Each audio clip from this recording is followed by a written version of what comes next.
It's not working. Okay. All right. So, good night, everyone. It's late in the night. May I ask us to just gather in the room? We are going to be using the table. I start from here, so I'm asking you all to come. Move a little bit over. Most of you know who I am. I'm UnaMay Gordon, and I'll be your moderator for tonight, taking us through this conversation on really looking at programmatic approach, a concept that we think is necessary at this time, and which there is a lot of coalescing around within this process.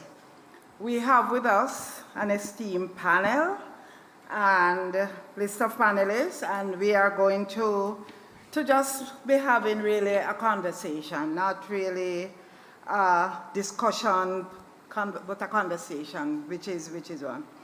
And we have conceptualized this around the 5 C's work and the work that we're doing in Belize, and to look really at program design and what we could do in terms of moving away from just a project approach to a single project approach each time, to looking really at a programmatic approach to development.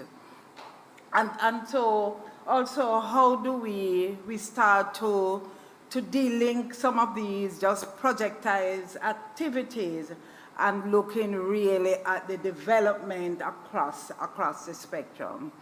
So we have with us here tonight Dr. Colin Young. He's the Executive Director of the Caribbean Community Climate Change Center. I want to, at the onset, apologize for Milagro de Campos, who is, as you know, Vice Minister from the Dominican Republic, who we had expected to be here. But as usual, with any public servant, if the minister is here, then you know your life is very fluid at these COPs, so Milagro is unavoidably absent. But we do have Dr.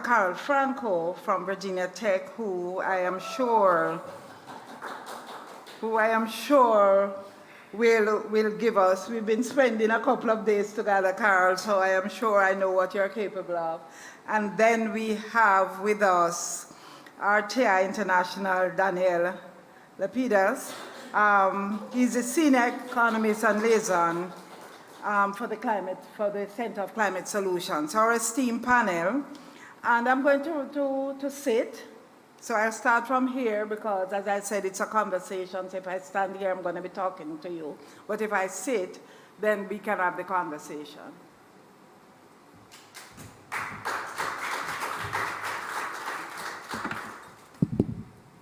Thanks. So I'm going to start with you, Dr. Young, really as the 5 C's, as we lovingly call the center. And just to ask you, from where you sit, from a Belize point of view, how do you see, and from the region, just you have the responsibility for the region, how do you see a programmatic approach taking root and advancing the agenda across the region?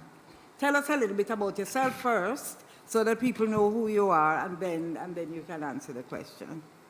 Thank you, UnaMay, and I do want to thank RTI for the invitation to be a part of this panel. Some of the RTI colleagues I would have met when I visited the RTI campus, and as you know, RTI and the 5 Cs had signed an MOU to collaborate, and particularly in the area of climate finance, but also in sort of discussions like this one and topics related to improving the human condition.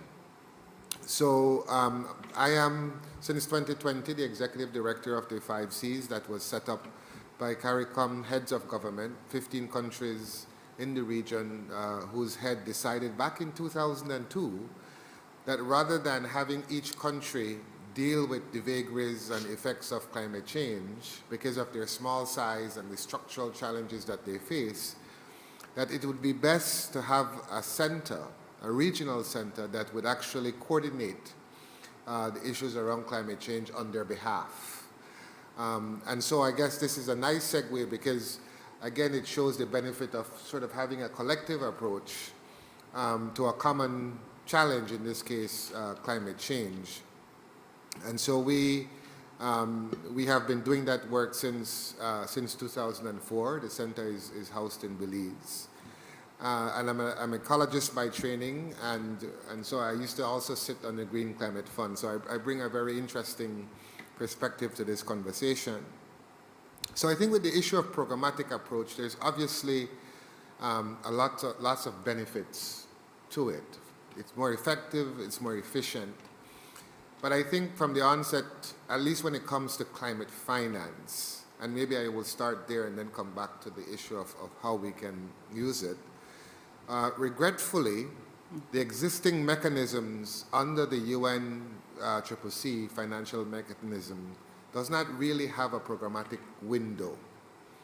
The GCF, for example, does not have, and for the last 8 years, there's been an issue of having a programmatic approach as a modality for access to climate finance.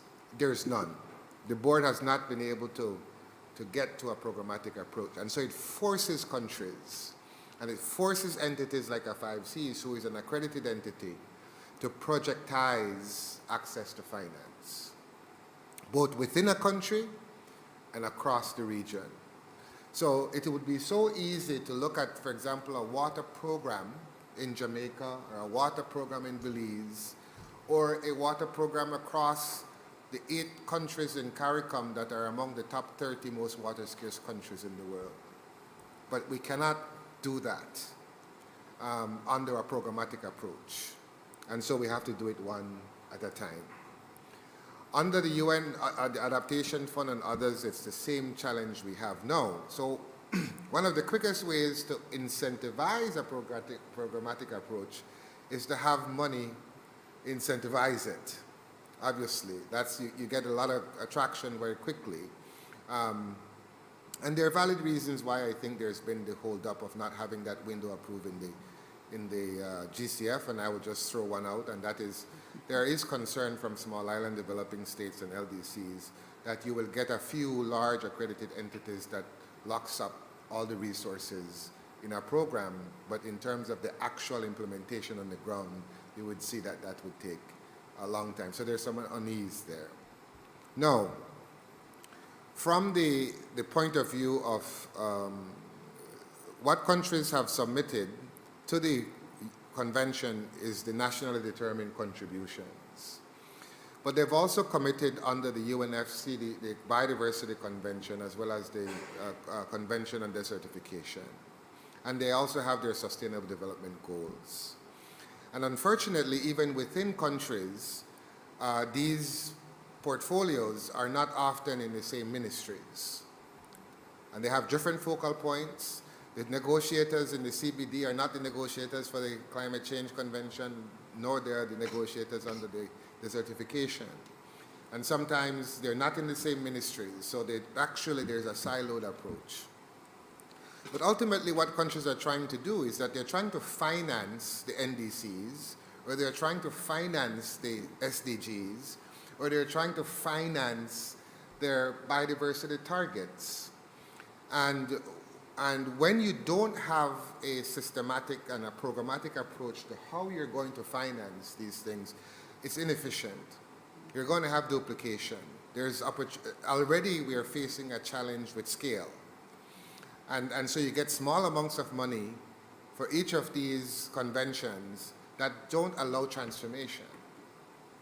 They're not transforming your vulnerable sector, whether that's in energy, whether that's in water, whether that's in agriculture, because you don't get the opportunities for leveraging resources to create scale, and then that scale translates into impact.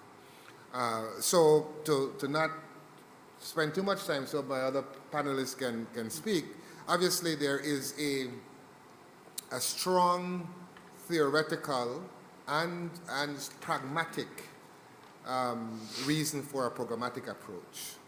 Unfortunately, there are some structural considerations, there are some finance considerations, and quite frankly, the fragmentation among donors and the fragmentation among financial mechanisms, even on this issue of programmatic approach, has not created the kind of momentum nor the incentives to have countries move in that direction. But I think there's still an opportunity, and this is what I think RTI and the 5Cs and others are thinking. How can we, even in the absence of that space at the funding level, how can we demonstrate to our countries the economic benefits of treating the financing issue from a programmatic point of view? And I think that is possible. Thank you, Colin, and you can understand why I said you should go first, that the framing of this conversation from a regional approach, but you said, Colin, that really the delinking of the SDGs and the climate and development agenda is really preventing this real transformative action and impact to take place. And I think really, as we move forward, I think that's something that we would want to look at as a region, and for RTI and the 5Cs under their agreement to really look at how systematically we can move in that direction. Thank you, Dr. Young. So I'll move to you, Carol. You're an academic. I know you're not in some ways. And I'm going to ask you the same question, but from an academic point of view, from a programmatic point of view, when you're in the research space, how can academic institutions enable countries and so to move in this direction? Thank you so much. I am both, as you say. I'm an academic. I'm a professor at Virginia Tech in Blacksburg, Virginia, but I'm also the advisor for nature-based solutions for the Ministry of Environment of the Dominican Republic. And I do a lot of work on risk and vulnerability in the Dominican Republic and adaptation. So I am going to speak on behalf of me as Carol, but I have a lot of experience in the country. And it gets mixed up for everything that was said before, because I can see some of the issues about our countries and developing countries is that our weak institutions that work in a silo, just like it was said. Many times it's very difficult to talk to each other from one institution to the next. And many times usually we're not the same people. We don't know what the other group is doing. So it takes a lot to get that happening. From both perspectives, and again, that's why they get mixed, is that there are a lot of advantages of having a programmatic approach, but it needs to be also incentivized. Why is this good? What are the benefits for the country? Why should we do it? How much can we get out of it, not just as a country, but as a group of countries, as a region? How much powerful can we be by having that programmatic approach? And that needs to be incentivized in the region, I would say. And I think we do have the different institutions that can help promote it, and they can help them, take a life of its own, but it needs to be happening now. And it's true, we go to the GCF, we go to the Adaptation Fund. I was saying exactly the same outside. And it's because it's very difficult to get to that, and at the end you work on one project and then that's it. It basically dies with the results. So there's not also a second stage as to, okay, I did this, I have a risk analysis, I have a risk assessment of the coastal zone of Dominican Republic. Now we know which are the most at risk to climate change provinces. So what's next? Okay, you need to have an adaptation plan and a monitoring and evaluation plan, and then what's next? So also you get one thing done and then you stop. So by the next time that somebody picks it up, it's been 5 years. Come on, it changed. So you need to do it all over again, and you need to start from scratch. From the academia and the research and papers, you can read theoretically about it. So you can find the literature, but then when you go to the practicality, is very, very, very few papers that you can find. And there are examples, Belize is one of them, but it's more like, so this is all you can get, this is how can it happen, so it's a lot of that, but not that much that you can say we have all this evidence-based, and we need to do more about that. Thank you, Carol. And I know you have to run, so I'm going to come back to you very quickly, but I'm going to go to David too. And ask you the same question, David, from an institution point of view. How do you see this working, and working even across regions, working even across institutions?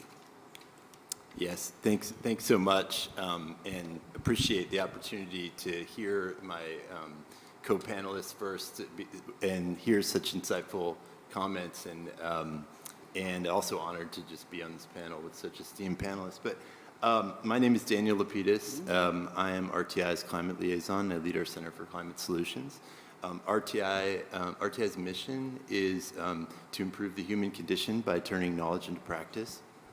As a nonprofit research institute, some people say that we have the scientific knowledge and expertise of a university combined with the implementation experience and efficiencies of the private sector and the mission-driven vision of an NGO. So we sort of combine those different aspects, and in that, I think we're really like a perfect partner for the 5 Cs, and hence why we entered into an MOU to mutually support each other throughout in this effort of figuring out how to use data and evidence to inform decision making and to move towards a collective programmatic approach in the Caribbean and in other regions as well.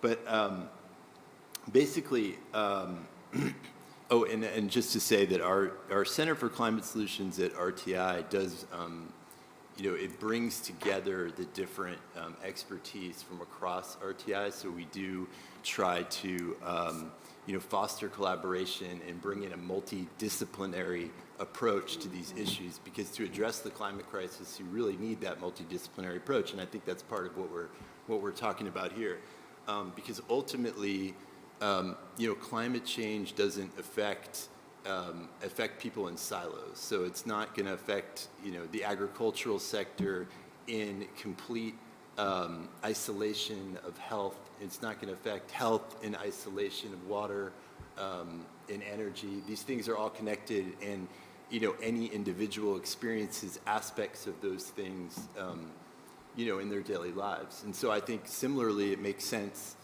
to have a type of programmatic approach because it looks at things holistically as well.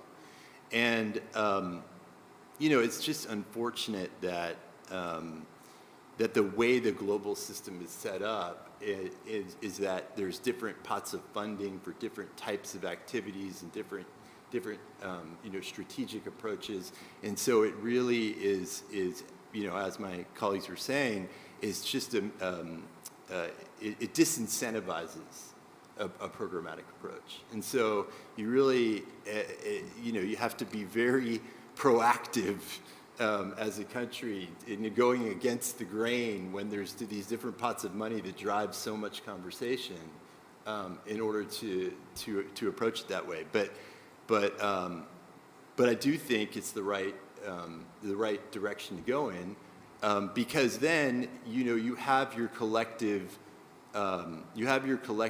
objectives and strategies as a country, and then when the different mechanisms emerge, you can build off of that programmatic approach to feed into those mechanisms rather than the other way around, where the mechanisms drive the conversation.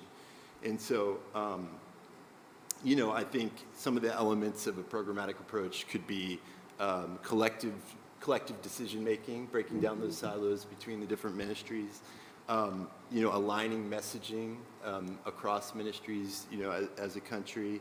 When I say collective decision-making, I also mean, effective stakeholder engagement, and,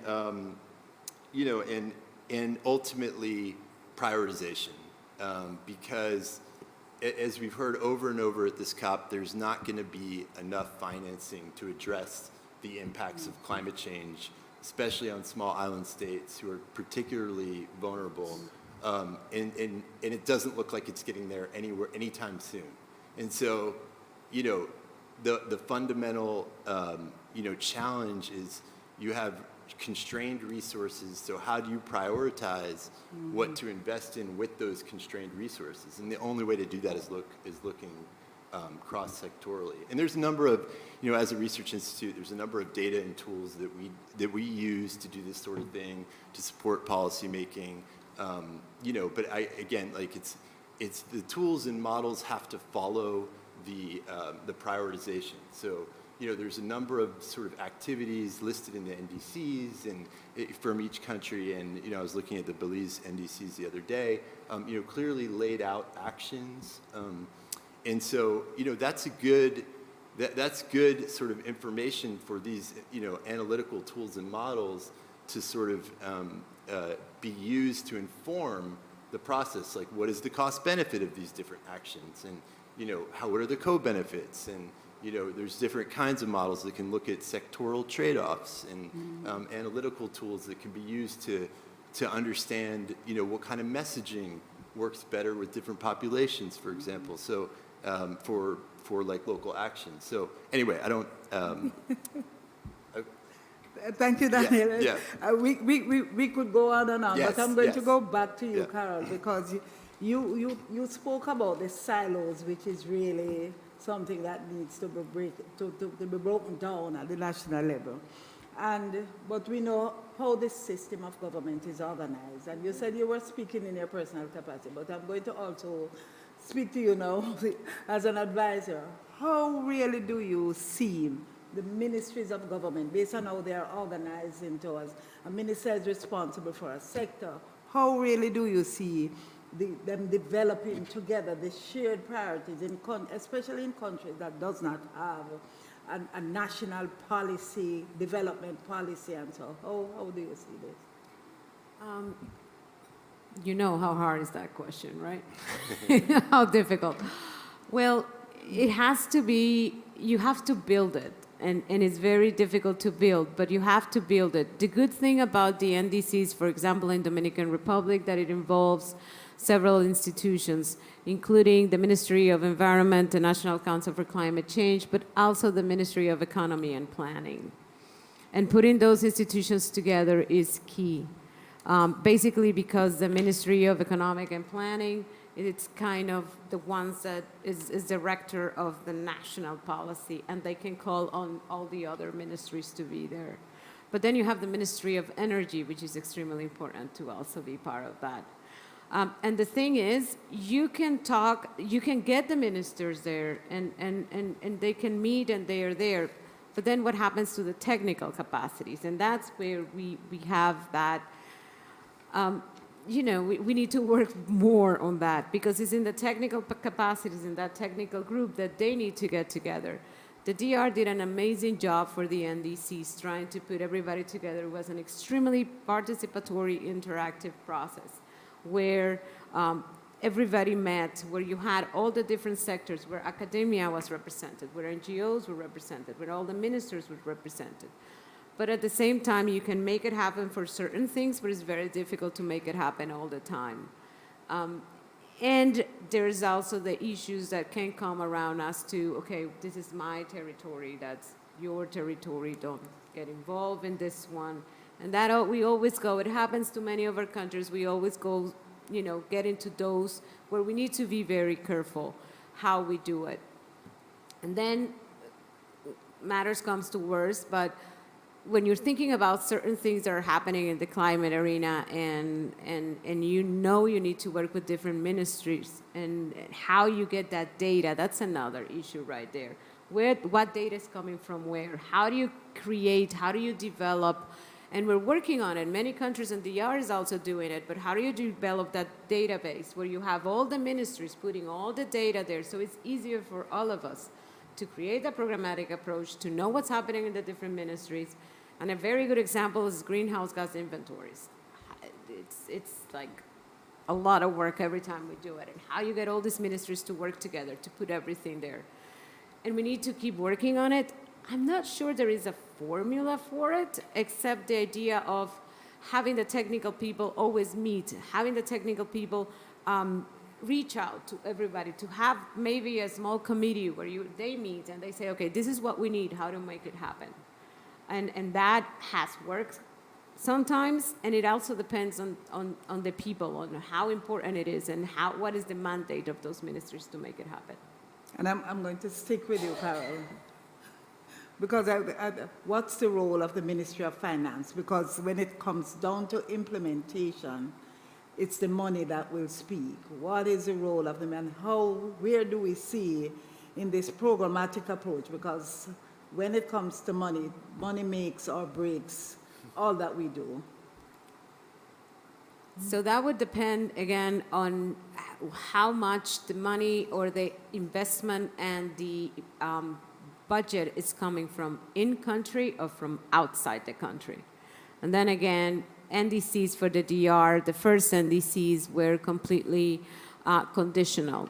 Now the updated NDC are conditional with a 7% that is unconditional, 5% is private sector, 2% is public sector. And basically, in the DR, for example, right now, the Ministry of Finance, which is Hacienda, it's developed, it's like a tracking, monitoring where all the expenses are going, and there's one for climate to identify precisely how much of the budget is going into climate. Mm-hmm. And this is key, it's tricky because not always going to be called mitigation or adaptation. You're going to find everything there. And you need to go and be able to say, okay, this is what we're going to be looking for, and it's all automatized, and we can do it. So we're working on that, but at the same time, again, getting the funding from the country, which I know we have to do, it's there, but it's not as much, of course, as what's coming from the outside. And we're doing an effort towards it. That's why we have a 2% from the public sector and 5% from the private sector, as before that we didn't have anything coming from the country. But that is a very hard point, or a very hard thing to sell, because at the end of the day, where are the 100 billion a year that we were supposed to be getting? Right? We'll stay away from the negotiations in this way. I'm going to come back to you, Colin, because I think from where you sit, the 5 Cs is in Belize. It's a regional organization, but you are in Belize and could provide almost, Belize could be ripe for this programmatic approach to test any approach. Could it mean that the 5 Cs begin to test approach in one country and then have this repeated? What would be the challenges in doing that? I'll answer that, and I think I'll touch on the last question you asked in terms of the role of the Ministry of Finance, because I think we need to first convince our countries about the outcomes that we are trying to get to. Right, and to borrow a line from RTI's mission in terms of improving the human condition, right? At the end of the day, we're about improving the quality of people's lives and build resilience to climate change. The biggest issue there is one of finance, right? And one of the key prerequisites of leveraging finance is leadership, right? Political leadership, but also you need leadership from the Ministry of Finance. Ultimately, Ministry of Finance are the gatekeepers. I used to be a vice minister too for quite a while in the government of Belize, and back then every government that I know of, including in the DR, all have a public sector investment program that is funded by recurrent revenues, by loans, by grants, and it has what we call in the English system at least capital, Cap 1 and Cap 2. The Ministry of Finance now normally would align their expenditure based on the development priorities that the administration of the day would have identified, whether that's a Vision 2020 or a Vision 2030, or whether it's a SDG or whatever used to be the Millennium Development Goals. All of these things are there. But at the end of the day, I think you mentioned it, You can't do everything all at once. And so what is giving you the biggest bang for the buck in terms of achieving this outcome, which is improving people's lives and livelihoods? So that is where I think we can have the conversation with the ministries, the governments, and the ministries of finance. Now, what I have found, and I think most of us, regardless of the industry or the business that we're in, when you design win-win solutions, you're more likely to get traction, and you're more likely to get movement that can turn into a momentum and then can lead to a transformation. What we have a lot of the problems with is that sometimes, I'm saying this with the greatest of humility because I used to be a professor myself, is that we have a very academic approach and a very theoretical approach to development.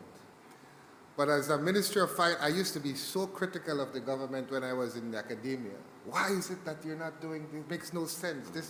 But when I became a vice minister, I'm not saying I dropped all of my principles, but what I'm saying is that I started to understand the challenges that the Ministry of Finance deciding where they put $1 out of the $10 that they would have, all of the competing priorities. And rather than thinking of it as a cake that has 10 slices, where if I give one to you and one to Una and one to Tatiana, you're left with 7. That's a very reductionist type approach, as opposed to say, well, how can we use that same slice to sort of catalyze and expand and increase the size of the cake by looking at the benefits that that same slice can bring to, again, improving the human condition or the lives and the quality of people.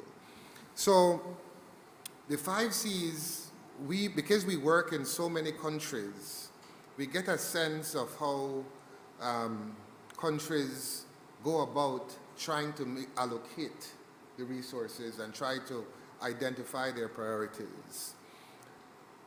And it is no surprise that when you look at the countries who are more successful than others, what are the elements of that success that you see across the board? 1, leadership.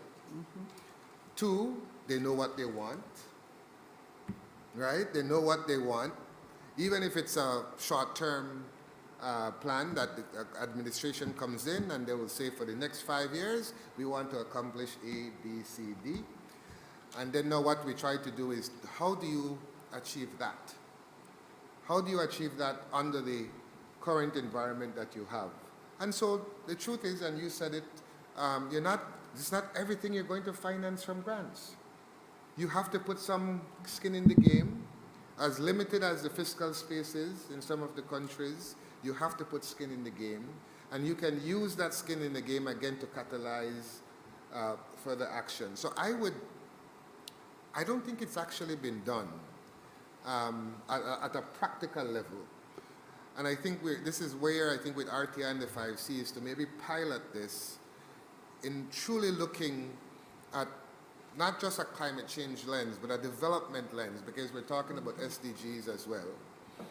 To really lay it out, and at the end of the day I said we don't have the problem with climate change and development for us in the Caribbean, where our countries go from a St. Kitts and Nevis, 42,000 people, to a Jamaica, a couple million people and everywhere in between. It's a financing problem.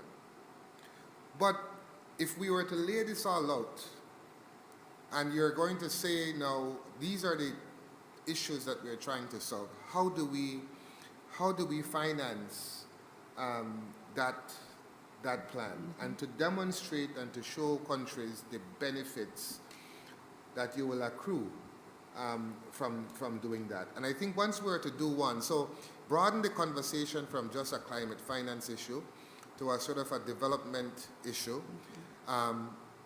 Where do we bring in the private sector? Where do we bring in civil society? Where do we bring in public resources? Where do we use innovative financial instruments? and all of that conversation, because ultimately it should all lead to maximizing the pie, and it should lead to improving people's quality of life. So it's almost like showing them visually the benefits of sort of mapping this out in a very coordinated way. Because when we are looking at we talk about co-benefits, right? And so we were now talking about why would we want to do a sewage treatment plant in a country that is water scarce? Well, obviously you can reuse the water for other purposes, but there's also a massive co-benefit, which is that if that water was going back into the marine environment, now you have an improved marine environment because less pollution. But generally, the whole issue about pollution and marine and health, has been on the periphery of the sort of the climate finance conversation.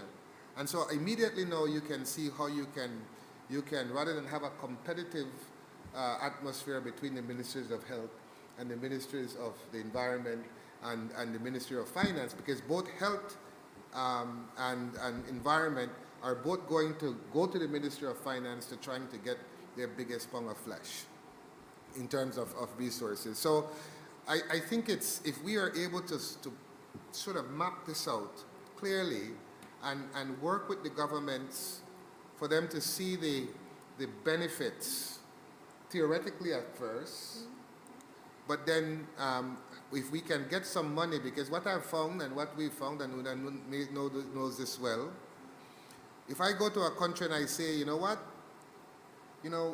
your governance structure for water is very poor, so why don't you fix it, and come up with a nice policy? And they would say, okay. And 2 years later, you're still waiting for the policy, right? But if I go and I say, you know what, we can get $50 million, and as a condition of the $50 million, you need to have a policy that is going to look at how do you use water in an efficient, effective way that also minimizes the impact that it's going to have on the marine environment. And all of a sudden, that's a very different conversation. Yep. Right? And so it's tough to just talk and not...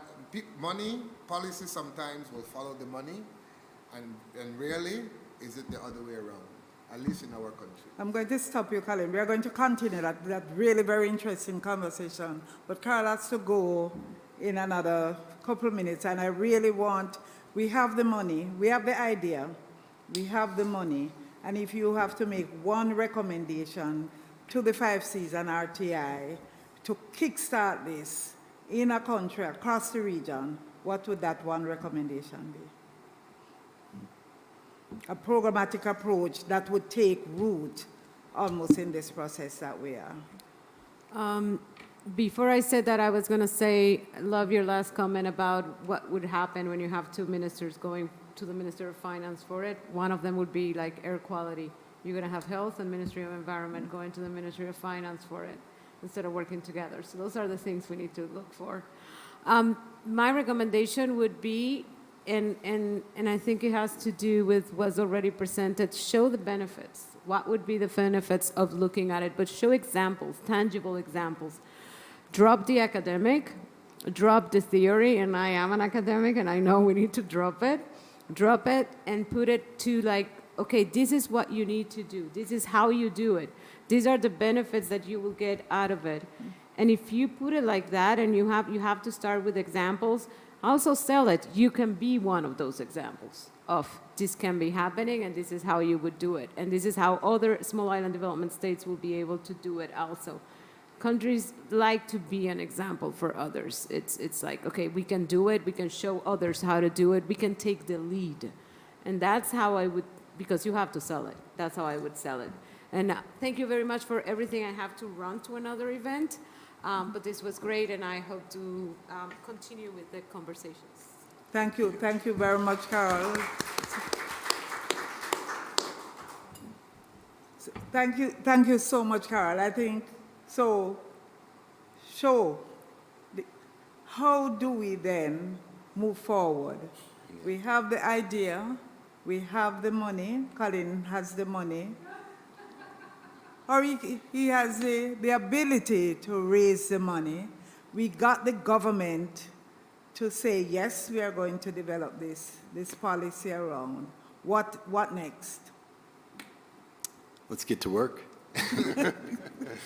No, I mean, I think, yeah, well, first, I just wanted to compliment something that Colin said in that, like, I think the co-benefits are crucial.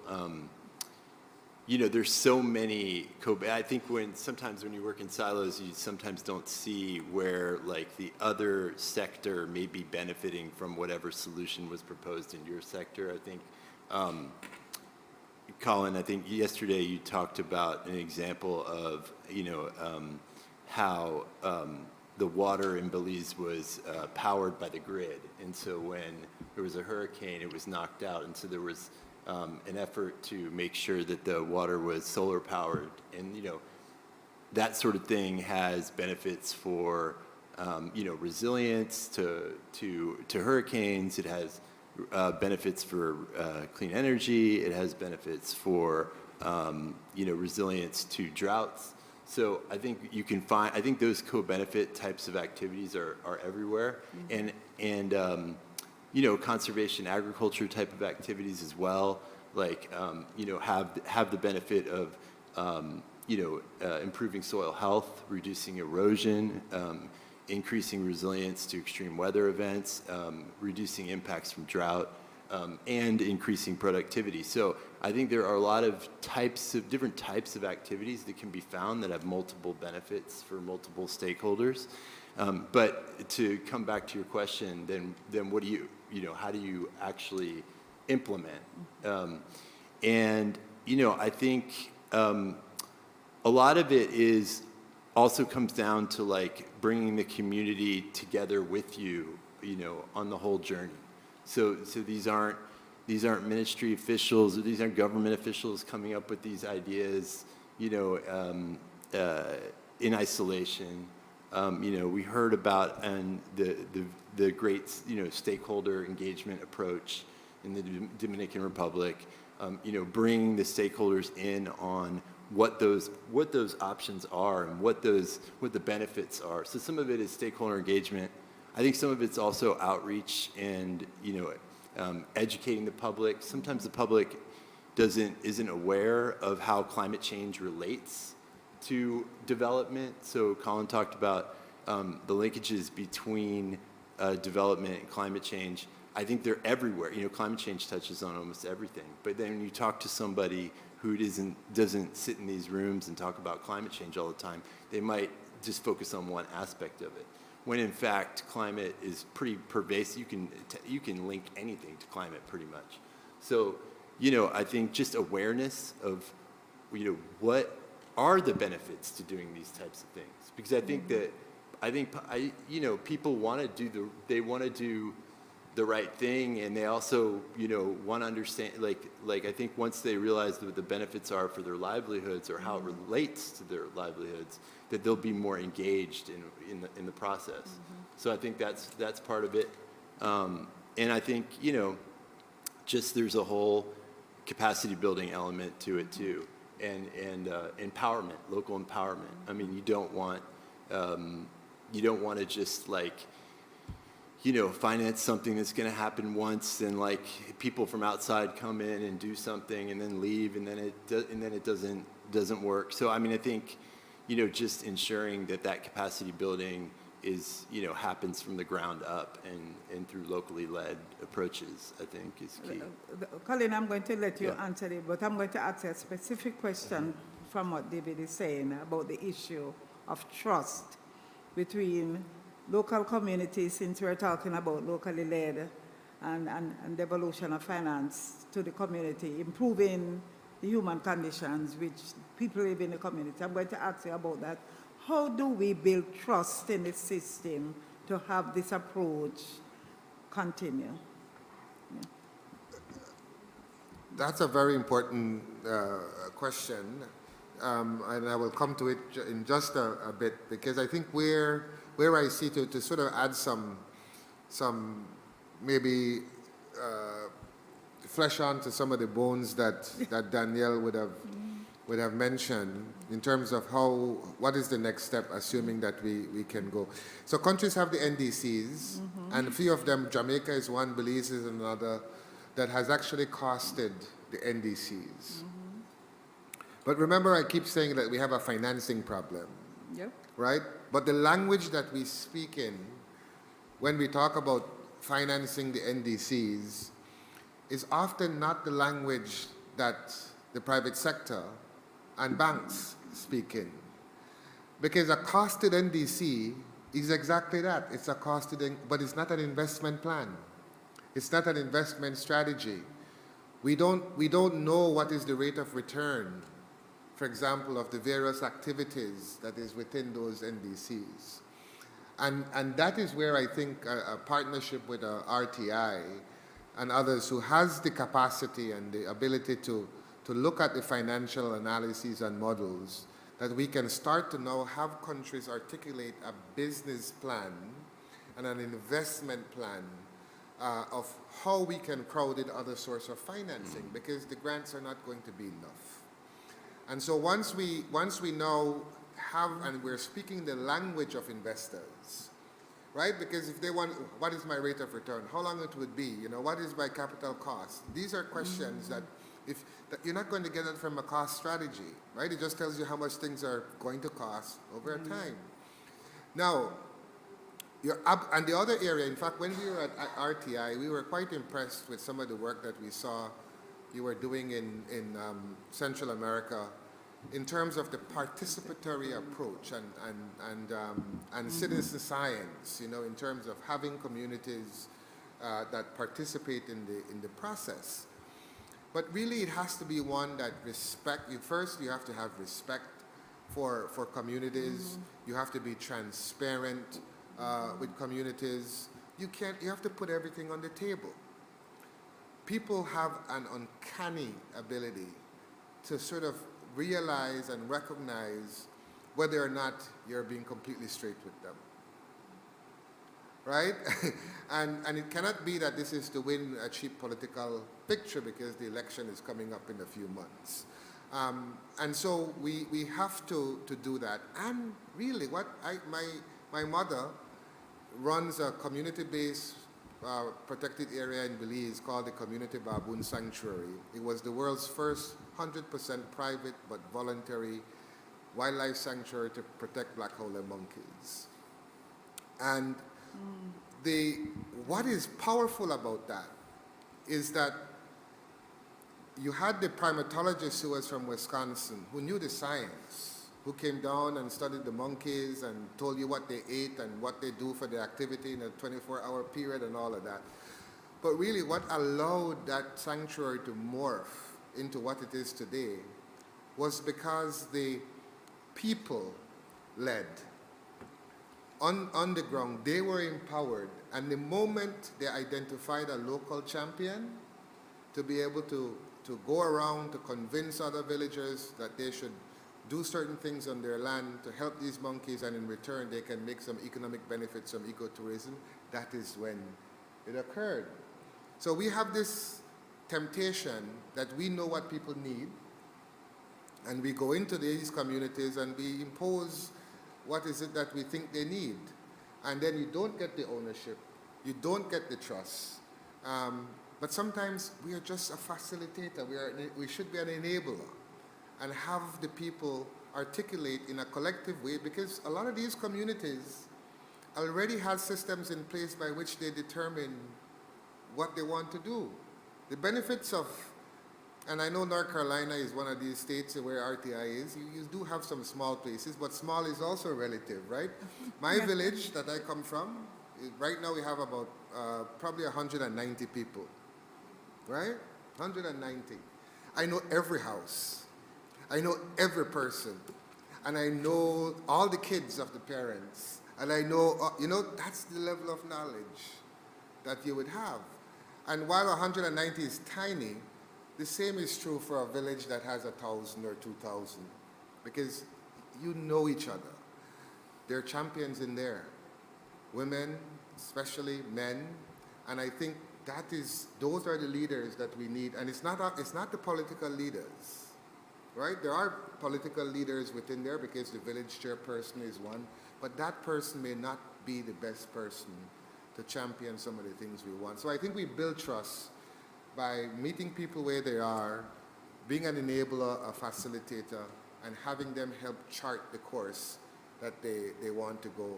But as I've said over and over, you can't build resilience from the top down. You have to build it from the bottom up.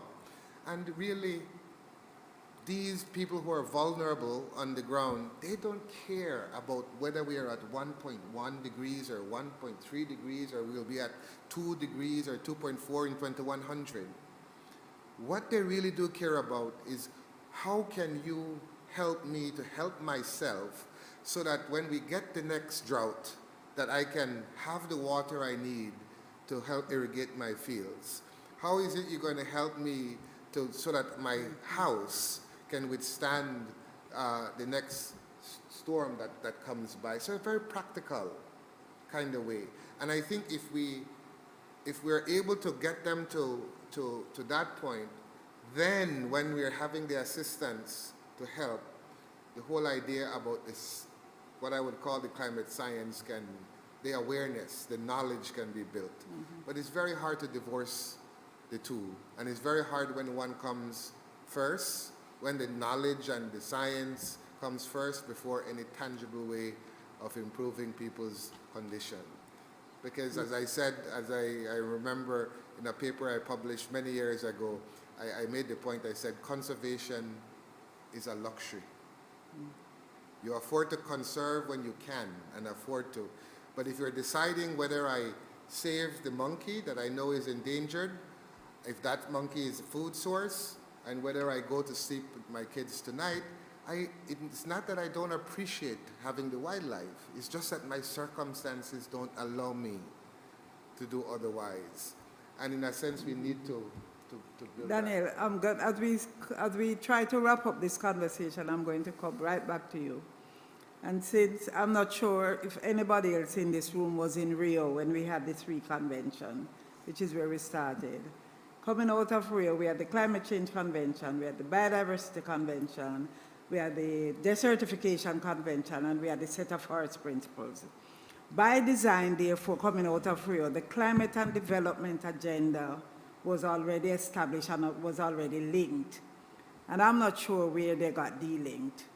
If you have to give RTI 5Cs one recommendation of how we move to get really a link back of these conventions for the development process to take root, what could that, from where you sit, what could that be? $64,000 question. Can you repeat the question? So we started by saying that the delinking of the climate and development agenda is what is causing a lack of a programmatic approach. Yeah. That's really where it is. There is a complete delinking, and climate is marching down there and the development is marching down there. But by design, when we left Rio, there was this understanding that the climate was an existential threat and the development. So we threw away the Millennium Development Goals and we came with the SDGs. We did an attempt, but it has not worked. How do we course correct?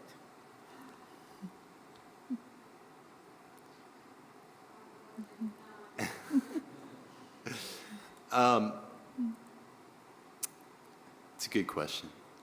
I think... Well, you're the Center for Climate Solutions, So I think, as I said in the beginning, that I think it's important to have these global conventions that get people on board with, in terms of the kinds of goals that they should be striving for. But ultimately, each country needs to figure out what works best for them. And I think, I would just come back to gaining consensus within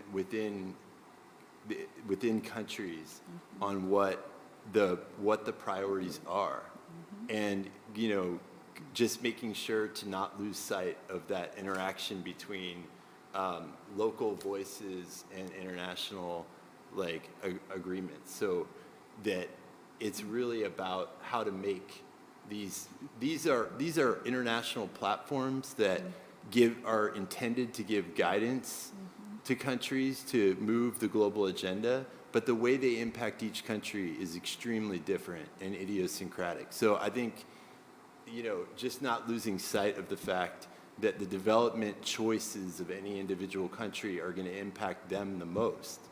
And so,